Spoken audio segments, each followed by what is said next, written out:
Alam nyo, may mga sandali sa kasaysayan na nagbabago ng lahat. At ngayon, sisilipin natin ang isa sa mga yon. Ito yung kwento ng isang pamilya na nag-impake ng buong buhay nila para sa isang paglalakbay na siyang magiging simula ng isang buong bansa. Tara, himayin natin ang Genesis 46. Okay, so ang kwento natin, hindi ito nagsisimula sa isang hari o sa isang malaking palasyo. Nagsisimula ito sa isang matandang lalaki, si Jacob. Nasa Beersheba siya, isang lugar na, napaka-importante sa pamilya nila. At sa puntong to, haharap siya sa isang desisyon na babago sa lahat. Isipin nyo to, paano kung ngayon din sinabihan ka na iwanan mo lahat? Yung bahay mo, trabaho mo, mga kaibigan mo, lahat ng pamilyar sa'yo. Tapos, lilipat ka sa ibang bansa. At ang tanging kapit mo lang, isang pangako. Ganyan kabigat yung desisyon na nasa balikat ni Jacob. At sa gitna ng lahat ng pag-aalinlangan niya, doon dumating ang kasagutan. Sa isang pangitain, narinig niya tong mga salitang to. Grabe, yung takot niya biglang napalitan ng isang malinaw na misyon. At dito na nagsimula ang lahat. Yung malawakang paglipat ng isang buong angkan. Linawin lang natin ha, hindi ito parang isang family road trip lang. Ito yung paglipat ng isang buong lahi na nakatakdang maging isang bansa. Bawat isa sa kanila, mula sa pinakamatanda hanggang sa pinakabata, naghahanda para sa isang biyahe na huhubog sa kanilang pagkatao.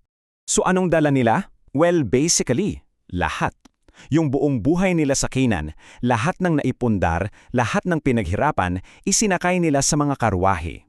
Ito na mismo yung physical manifestation ng pananampalataya nila sa pangakong binitawan sa kanila.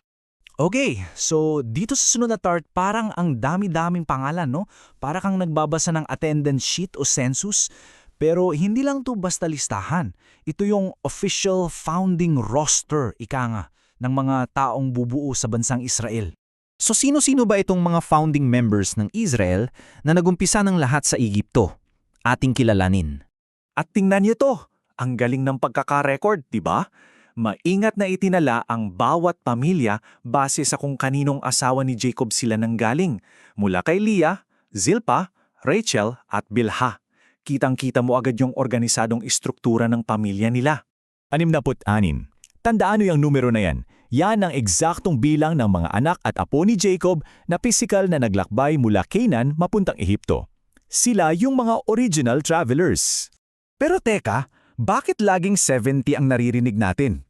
Kasi kapag idinagdag mo yung 66 na yon, plus si Jacob mismo, si Joseph at yung dalawang anak niya na nasa Ehipto na, boom! 70. At yung numerong yan, napaka-importante niyan. Paulit-ulit yang lilitaw sa kwento ng Israel, simbolo ng kabuuan at ng isang matibay na pundasyon. Okay, tapos na tayo sa numbers, balik tayo sa puso ng kwento. Kasi pagkatapos ng lahat ng listahan, dito na tayo dadalhin sa isa sa mga pinakamadamdaming tagpo sa buong Genesis. I-picture nyo to, si Joseph na ngayon ay sobrang makapangyarihan na sa Ehipto, inihanda niya yung karwahe niya. Hindi para sa trabaho, kundi para salubungin ang tatay niya. Ang tatay na sa loob ng 22 taon ay inakalang patay na siya. Grabe yung anticipation, no? At doon sa Goshen, naganap na. Pagkatapos ng 2 dekada ng pighati, nagkita sila. Sabi sa teksto, niyakap ni Joseph ang kanyang ama at matagal siyang umiyak. Sa isang yakap na yon, parang natunaw lahat ng sakit, lahat ng pangungulila. At yung sinabi ni Jacob, ngayon, handa na kong mamatay. Wow! Parang sinasabi niya, kompleto na ulit ako. Okay na ang lahat. Yung pinakamalalim na sugat sa puso niya, sa wakas, naghilom na. So, pagkatapos ng iyakan, pagkatapos ng madamdaming reunion, si Joseph mabilis mag-isip. Hindi lang siya sentimental, strategic din siya. Agad siyang lumipat sa practical mode. Paano mabubuhay at uunlad ang pamilya niya sa Ehipto? At ang galing ng diskarte niya. Ginamit niya yung insider knowledge niya sa kultura ng Ehipto. Sabi niya, okay, ganito ang gagawin natin. Pagdating nyo, sabihin nyo mga pastol kayo. Hindi lang ito basta paghanap ng bahay. Ito ay isang calculated move para masigurong may sarili silang lugar at maprotektahan ang kanilang identity. Pero may isang curious detail sa plano, di ba? Yung pagiging pastol ay kasuklam-suklam sa mga taga-Ehipto. Bakit kaya? Itong cultural detail na to ang naging susi. Dahil dito, nabigyan sila ng sariling lupain sa Goshen. Pero kasabay nito, nabukod din sila. At yang tanong na yan, kung bakit, yan ang magbubukas sa susunod na malaking kabanata ng kanilang kwento.